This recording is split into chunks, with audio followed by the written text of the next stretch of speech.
Well, the Republican candidates found a common target at the debate last night, and it wasn't Hillary Clinton. It was the Donald. Do we want someone with that kind of character, that kind of careless language to be negotiating with Putin? And Mr. Trump, we don't need an apprentice in the White House.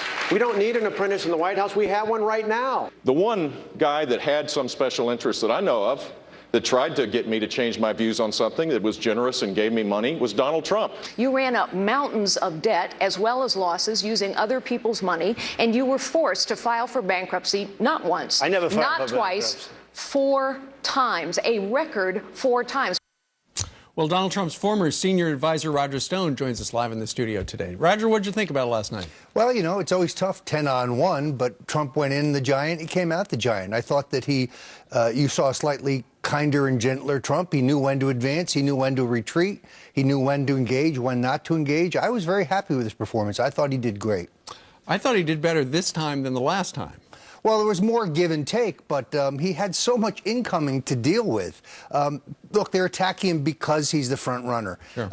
I think that his lack of political polish and his colloquialism continues to work for him. He talks like regular people talk, not like blow-dried, talking-pointed, poll-tested politicians. He had to be ready for Carly Fiorina, and she had some zingers at him. She did, although I think she came across as a little shrill and icy. Does this woman ever smile? I don't think she smiled once in the debate. 3 hours. What about Jeb? Jeb was ready with that.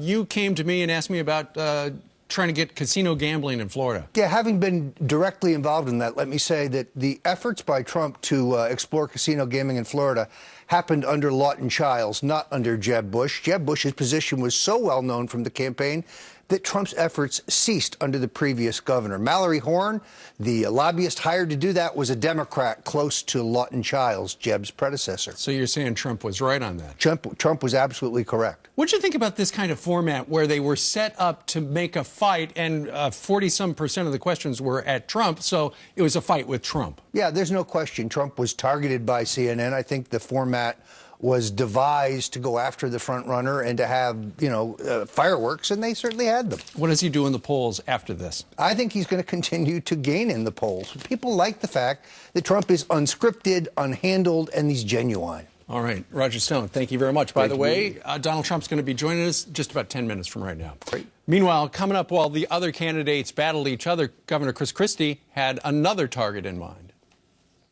I didn't want to, excuse me, 1 second. No. I didn't want to, Donald, you cannot take more energy tonight. I like that. New Jersey Governor Chris Christie joins us next live.